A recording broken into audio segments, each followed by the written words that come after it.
All right, so we got how did each Traitor Primarch ascend to become a Demon Prince? Make sure you guys follow my Twitch down below. Let's get right to it. Let's go. G'day, guys and gals. Majorkill. The Primarchs are an interesting bunch. Immortal demigods made to violently usher mankind into a golden age, but instead ended up ruining everything due to their own egos, insecurity, daddy issues, but most importantly, male pattern. Yo, I'm gonna be completely honest with you real quick, because obviously, like right now, like I'm kind of like knocking out videos real quick because obviously we might get some GTA 6 news later on today, so I'm gonna knock out some videos early on right now. But before we actually get into it, man, yo, I really want to know, and yo, Games Workshop, you're never gonna like push me into not knowing this.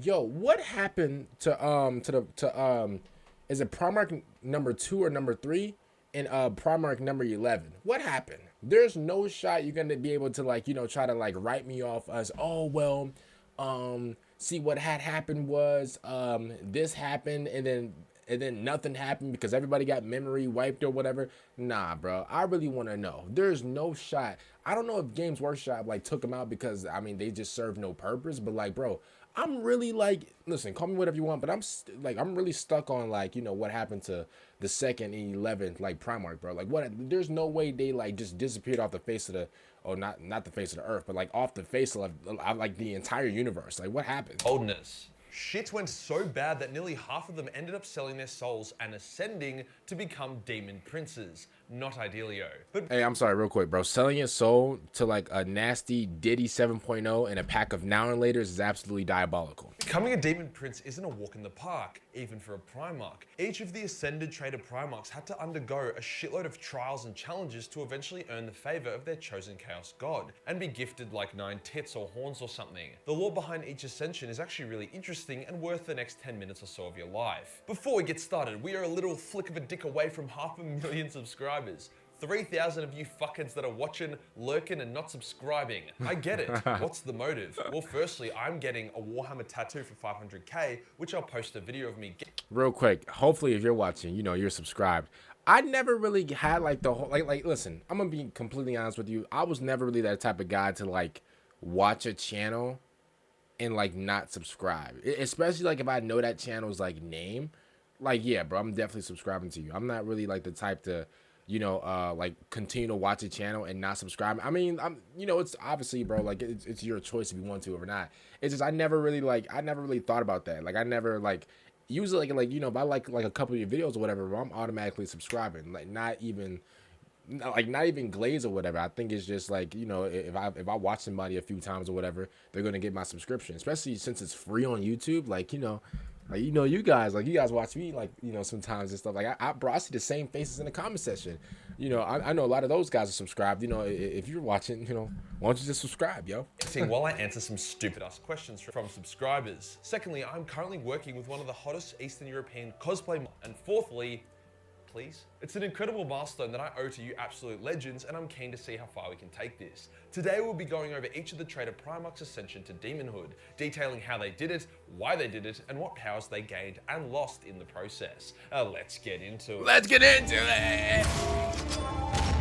Let's go, man. We will start off with Fulgrim because I'm in a silly, slutty mood. Fulgrim's fall to chaos was a bit, AIDS. His first step was when he was influenced by a phallic-shaped demon sword without realizing. Then he regretted everything, then he was possessed, and then upon breaking free of his possession, he decided that sex, drugs, and rock and roll was a vibe, and all of his interesting inner conflicts and character arcs became irrelevant. Yo, I'm like whenever like I pause to talk about it, I gotta make sure that my mic is on because sometimes like things be going around,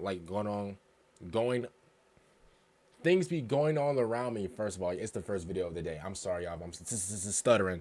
But yeah, things go all around me and stuff like that. So this is why like I gotta mute the mic sometimes, whatever, so you guys can hear all the other like, BS or whatever. But listen, my mic is on, by the way. Yo, this Fulgrim dude, bro, I'm gonna be honest with you, bro. Hearing about how he was like the Kyrie Irving of like Warhammer, how he was like so skilled and stuff like that. And then it came down to the point to where he let that sword basically, I mean, listen, obviously, I don't know how powerful the sword was, bro, but the fact that this sword actually managed to actually get this dude to like basically like do his friend dirty and then like just like completely just turn into like this menace or whatever.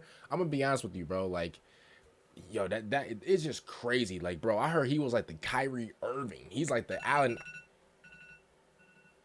he was like the Allen Iverson of like this whole thing. He was so skilled, it was crazy. Now he just one of Diddy's puppets. Like, it's crazy. The gloves had come off, and all he now wanted was to go as balls deep into Slaanesh as physically possible. To do this, he discovered that he would need to ascend to become a demon prince of Slaanesh. But Slaanesh doesn't just hand out ascensions willy-nilly. You gotta do something pretty cooked. Hence, Fulgrim made up this story about how the Eldar god Cain sodomized the shit out of Isha, and as a result of that, she gave birth to the angel Exterminatus, an Eldar demigod / superweapon.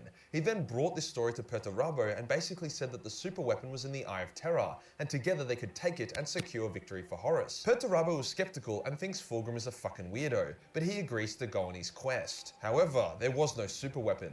The angel Exterminatus was the name for Fulgrim's ascension, and he basically required Perturabo's life force to act as fuel for the transformation. Bro came up with a fake article, like he worked at the Daily Planet. Bro came up with a fake article and just duped everybody.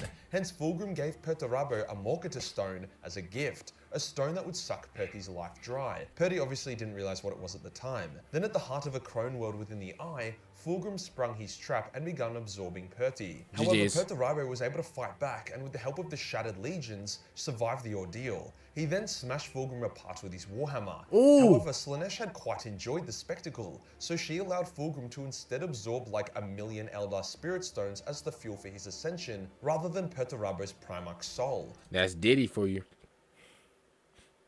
Diddy 7.0, Slaanesh. She said, you know what? Even though you did just get hit with the Warhammer 8 times or whatever, you know what? I kind of like that. You know what, man? Yo, you go through that door, I got 1,000,000 souls just ready to just go straight into you. Pause. Perty killing Fulgrim's physical body was the final trigger, turning Fulgrim into the moist rape snake we know and hate today. His strength, durability, speed, and martial prowess exploded, with him easily beating Guilliman in a duel in his demon form. However, of course he'll be, bro, he got like 8 arms. Bro got like 8 arms with like 8 swords. Of course. You better beat somebody. Bro, not only are you like the most skilled person with the sword, bro, y'all, he has like 8 arms, bro, like Dr. Otto from Spider-Man, bro. I would assume that he would beat somebody, because there's no way, bro. If I had 8 arms, bro, and I'm like the Kyrie Irving of like this whole thing, I'm the most skilled guy with the sword. Oh yeah, bro, nobody's beating me, respectfully, and that's just what it is. He wasn't able to beat Rogal Dorn. He got hit point blank with a virus bomb and still managed to regenerate from it, and is more or less unkillable. However, he is so engrossed in Slaanesh's anal beads that he very rarely leaves his hidden pleasure planet, thus more or less knocking him out for the setting post-heresy. His absence is why the Emperor's children are one of the weakest and most divided traitor legions. Perturabo's ascension to become a demon prince is quite controversial, with a lot of people saying it goes against his character, makes him a hypocrite, and was unnecessary since Lorgar was already a demon prince of Chaos Undivided. Current lore strongly points towards Perturabo being a demon prince, but there is a theory that he is just faking it. I'll go over the current lore and how he ascended, then I'll briefly talk about the theory. After the events of Angel Exterminatus, where Fulgrim got the award for Galaxy's shittiest brother, Perturabo and his Iron Warriors cracked the shits. Previously, they had fought in the Horus Heresy as if it was a continuation of the Great Crusade, resisting the taint of chaos and maintaining their codes of honor. However, after Fulgrim's bullshit, many of them suffered from chaotic corruption, and Perturabo began allowing it in his ranks. After the Siege of Terror, where the traitors began falling back to the Eye, Perturabo set up a trap for Dorn, a horrifically fortified strongpoint to prove who was the greatest siege master. The extremely angry Dorn accepts the challenge and throws his legion at Perturabo's iron cage, resulting in massive casualties for the Imperial fists. If it wasn't for the arrival of Guilliman, it's likely Dorn and his entire legion would have been destroyed. GG's. Perturabo flees with 400 Imperial fist gene seeds. He then offers them up to the Chaos Gods as tribute, and in return gets elevated to become a demon prince of Chaos Undivided. It wasn't so much the gene seed that impressed them, that was more just symbolic. It was the humbling of Rogal Dorn, the Primarch that defied all 4 chaos. Okay, so it sounds like they're not even like, okay. So here's what I'm getting right now. I gotta make sure that my mic is good. Give me 1 second, y'all. Okay, my mic is good. So it sounds like these Chaos Gods, they're not even worried about if you even succeed or not. They're more impressed of like your motive. Like, that's what I think. I think they're more impressed with like what's your motive, because obviously with the whole Slaanesh thing, even though Slaanesh was like, Fulgrim, he got absolutely cracked with that Warhammer or whatever. But at the same time, I respect what you did, so I'm gonna still give you, I'm gonna still elevate you. Same thing with this guy right here. Even though he didn't really fail, like he still kind of he got away with like what was it, 400 gene seeds or whatever. He still got away with something. Like they still like, even though he didn't like, you know, get it all or whatever, they still like look out for him in a way. I mean, I don't want to like, you know, make these guys sound like that they're good people, because obviously, like, bro, all these guys are school threats, they're menaces. Check their book bags at once. But at the same time, like it's kind of like they kind of like respect the fact that you're even like they respect the motive. They respect the fact that you're even trying. And I can't lie to you, I can't believe I'm about to say this, yo. That's kind of respectable. That's kind of respectable, bro. Cause I imagine them. I imagine Slaanesh and like, you know, all these other like chaos gods is like, yo, if you fail, it's GG's, it's done. You're about to get tortured from this license. You're about to get tortured, bro, from AD to BC to BD, bro. It's over. I'm like, bro, it's over. But the fact that they're actually trying or whatever, and they can actually see like their motive or whatever, I'm gonna be honest with you, it's actually kind of cool how they're still like, you know, elevating them, because I can't lie to you, at first I'm thinking, okay, it's over. If they fail, it's GG's, it's done. Respect. Hey, that's a little respect, okay? That's all they get. They didn't get no more respect from me. All these guys are absolute school threat menaces. But again, I respect that they still, like, you know, they're still throwing them a bone. So gods that granted him their favor. Once again though, this doesn't really check out with his personality, so why did he do it? Well, it was revealed that the events of Angel Exterminatus more or less gave Perturabo terminal cancer. Having his life force removed, then put back in does that. So the choice may have been either die a slow death or become a demon prince, kind of like what happened with Angron. However, in the brief times we see Perturabo, he is described as having pale, necrotizing flesh and being armored in a massive dreadnought-like suit of heavy plate. This doesn't really check out with the Demon Prince, more so a dying Primarch putting himself into a huge armored life support system to keep him going. So the theory is that he pretended to ascend, but instead has just been working on a cure for himself. I think that would be a good idea, as not every traitor needs to become a demon, and Lorga is already a Demon Prince of Undivided. But either way, currently it does appear that Perturabo is a Demon Prince and has been referred to as much numerous times. Angron's ascension to become a Demon Prince wasn't very consensual. The Butchers now stole a lot from him: a good night's sleep, wholesomeness, his connection to the warp, and the ability to be somewhat likable. Wow. It also more or less gave him terminal degenerative brain cancer, as the nails were incompatible with his Primarch brain, hence were basically just blending it into soup. As Lorga and Angron were tearing across Ultramar in their Shadow Crusade, Angron was nearing the end of his life. Lorga wished to save Angron, hence on the final battle of the Shadow Crusade against the Ultramarines on New Syria, Lorga begun channeling the death screams and suffering of the countless billions of innocents in Ultramar that they had massacred during their crusade. He then channeled all that energy into Angron, as Angron was having his final seizure, transforming Angron from an angry, violent man to a big, angry, violent demon. Yo, let me say this real quick. Now I know a lot of you guys, because I keep saying that, like, I feel bad for like Angron's story and stuff like that. A lot of you guys was like, nah, bro, don't feel bad, you know, which is kind of crazy, because the moment I bring up like Guilliman, the moment I bring up like how great like a lot of these guys are, bro, the moment that I even bring up Vulcan, you guys are like, oh, how dare you? Vulcan is this evil villain. He burnt this one small thing. What you guys know what I'm saying? I can't say it because, you know, YouTube, but he accidentally burnt. Yeah, accidentally. Okay, he didn't mean to. This was a complete accident. But yeah, he burnt this small, you know, personal whatever. And yeah, you know, Vulcan, he's not really the perfect guy. As a matter of fact, he lost to an like, bro, a lot of you guys want to point out all the bad things whenever I bring up Vulcan. But whenever I bring up Angron, I'm like, yo, Angron's story is actually really sad or whatever, Bro, a lot of y'all really be like, nah, don't feel bad for him. He a lame, like you said. He little, because obviously this is before, like, you know, because obviously before I used to call Angron a school threat. I used to call him like a menace to society. Check his book bag at once. I used to call this man, bro, Superman's greatest threat. Bro, Batman's greatest villain, right? But I can't lie to you. Knowing about his story and stuff like that, I did start to feel bad, and you know, and to be honest with you, I kind of like gained like a little liking for him.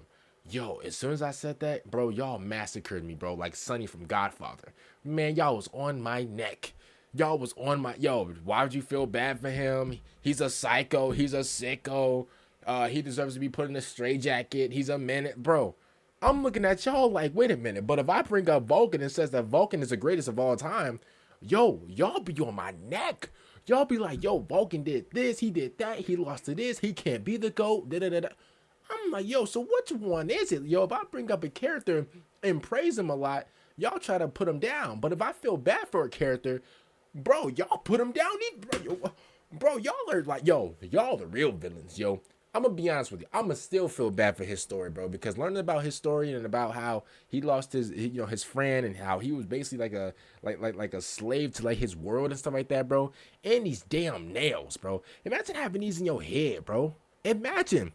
He got all types of Ethernet cords going through his head, bro. Like, bro, you never know what, bro. And then this is like the demon version, y'all. This is the demon version of Angron. Yo, I feel horrible, bro. Listen, I'm gonna say it. I feel absolutely down bad horrible for him, bro. My heart goes out to him. His nails remained within Angron's head because Khorne is an asshole, and his rage increased dramatically. However, the pain did subside a little bit, at least according to Lorgar. Angron is pretty unhappy with his new demon form, the rage and pain making him completely insane all the time. Y'all hear that? Just as likely to attack his allies than the enemy. Listen he has to that. gained increased strength, durability, and the ability to fly at the cost of cognitive function. Next up is the very stinky and extremely hypocritical Mortarion. How does the anti-psyker, anti-warp, super resilient, and willful Primarch end up becoming a psychic warp entity who failed to resist the disease? Good question. Mortarion's ascension was not a pleasant one, nor did he seek it out. He was tricked by Typhus, his first captain, into killing his own navigators and leading his fleet and legion directly into Nurgle's realm on their way to Terra to begin the siege. Here, Nurgle was able to come blast the Death Guard with extreme AIDS ragu, infecting them with Nurgle's rot and the Destroyer Plague. These super diseases tore through the infected Marines, basically causing them to die extremely agonizing deaths, then coming back to life while still remaining in extreme agony. Ooh. Even Mortarion wasn't immune. His pain was legendary, but there was nothing compared to him watching his legions decay around him. Nurgle then offered him a choice: die an excruciatingly slow and painful death alongside his legion, or accept Nurgle into their hearts and be reborn.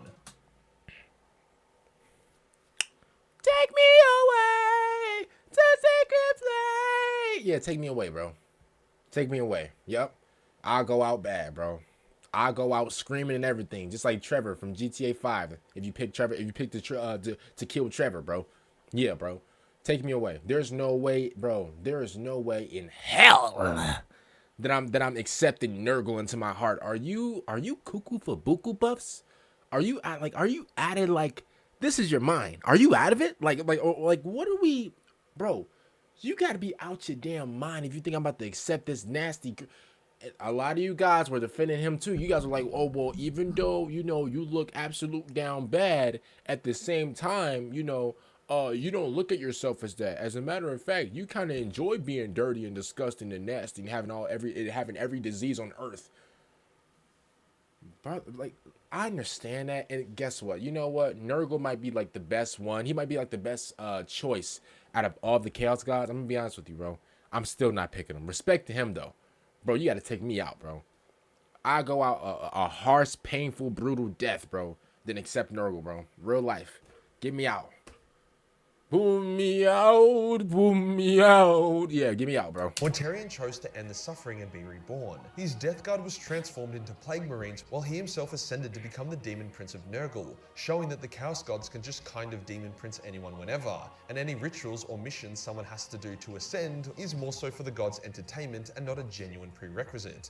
Mortarion gained the ability to fly, create and spread plagues, extreme durability, and has an energy-draining aura. On the negative side, he now smells like absolute asshole and doesn't get invited to parties. Now we have Magnus, whose ascension was a bit chaotic and fragmented. Pardon the puns, so bear with me on this one. Tzeentch had been grooming Magnus like he was a 15-year-old Kardashian. As such, Tzeentch didn't really want to or need Magnus to do anything particularly special for him to allow him to ascend. After all, Magnus literally got cum dumpstered by Leman Russ before begging Tzeentch to save him.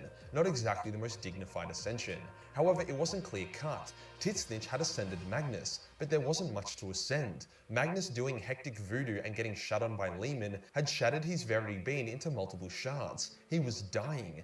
Ahriman was able to recover 4 out of the 5 main shards, which restored the newly ascended Magnus to his powerful status. However, the good and noble shard of Magnus was on Terra, left there when he violently burst through the Emperor's wards. That shard was used to create the first Grandmaster of the Grey Knights. Hence, Tzeentch, whatever his name is, didn't he trick Magnus? Didn't he basically just like use and abuse? I mean, well, obviously, like, you know, they're a chaos god, so, you know, they're gonna use and abuse anybody. But like, didn't like Tzeentch, like, didn't he like didn't he bamboozled? Didn't he like just totally just like tricked Magnus, right? Or am I wrong? Let me know. Lost to Magnus. However, with the blessing of Tzeentch and the recovery of most of his shards, Magnus was now a fully fledged demon prince. Oh, in terms never mind. of power, he didn't really get much of a boost. As a non-demon, he was an extremely powerful psyker. As a demon, he is a pretty powerful psyker, with a lot of weaknesses. He has been repelled by the Space Wolves multiple times, Damn. struggling to beat their chapter master in a duel, and also getting smacked around by Bjorn the Fell-Handed. This is most likely due to all the shards he had lost. Sure, he recovered 4 of the key ones, but he lost many of the less important ones, as well as 1 of the key ones, so that has kind of curbed his power a bit. Overall, definitely a side grade. The wings are cute though. The last of the Traitor Primarchs to ascend was Lorgar. Out of all of them, the only ascension that made sense is Lorgar's. He was the slut for chaos and wanted to get his balls deep in it as possible. Magnus became a demon prince out of desperation. Angron and Morty weren't consensual, and Fulgrim is a fuckwit. Perturabos was also a bit questionable, but Lorgar wanted that shit badly. His ascension was probably also the least interesting, and has the least amount of lore regarding it. What we know is that due to his own and all of his son's culty bullshit, eventually the Chaos Gods got tired of cock-teasing Lorgar, and they allowed him to ascend to become a demon prince of chaos. That brother was starving. That brother was starving, man. He couldn't even, bro, he couldn't get inside the club. He was banging on the door. Hey, he was banging on the door. Yo, let me in. Yo, I want to become a demon too. Yeah, let me in. He was banging on the door and everything. They wouldn't even accept his money. They was like, you know what, man? I know you down bad. Hey, bouncer, let him in. Let him in, yo. Divided. Then he began meditating. He briefly broke his meditation to get his ass absolutely whooped by the demonic Corvus Corax, before then running like a bitch. He claims to continue his meditation, but we all know he is hiding from his vengeful brother. Wow. In terms of power boost, 1,000,000 times 0 is still 0. Yeah. Lorgar was a weak bitch that got clapped by Corvus pre-demon. Post-demon, he was a weak bitch that got clapped by Corvus. Oh, no wonder you weren't, bro. No wonder. I'm thinking like, oh, he got something to prove, whatever. This man is sending all his, he's sending all his college videos to every coach on Twitter. I'm thinking, yo, he's really about it. Like, he's really driven for something. Man, bro, he really getting clapped like this, bro. Wow, I was not expecting that. I'm gonna be honest with you. In terms of ability, there isn't much to talk about. We just haven't seen much of Lorgar in recent times to know what is happening. Definitely overdue for the word to become the big bads of the setting. Overall, Ascension probably isn't the right word. Being a demon prince kind of sucks balls. If you enjoyed the video and you want to shout out to Majorkill, man, for this video. Hopefully my mic was actually on throughout the entire video, because my last video, yeah, my mic was not on, but I promise you it's on. It's on this one. I promise you, man. I got y'all. Other than that, man, yo, by the way, this video will probably go up before like my GTA video, because I don't know if you guys know, but GTA Take-Two, they're having like a quarterly conference call at 4:30 Eastern time. This video will definitely go up before, it'll probably go up at around like 3:30 Eastern time, my time. So listen, yo, I don't know what to expect. I already did the first like half of the video. It's kind of like a prediction thing. And then obviously whenever I get the news, I'm gonna report it all for you guys. So other than that, man, hopefully, Warzone stuff. I said Warzone. Oh my God. Warhammer stuff aside, bro. Hopefully we actually get something. We get some great news for GTA 6. And of course I'm gonna definitely come on, man. Come on, bro. I'm like Lois Lane out here, bro. Of course I'm a reporter, bro. I work at the Daily Planet, bro. Bro, forget Clark Kent, bro. I'm Lois Lane, bro. I'm the best of the best. But other than that, man, make sure you guys like the video, subscribe to the channel. Also, man, make sure you guys follow my Twitch down below. And peace out, everybody.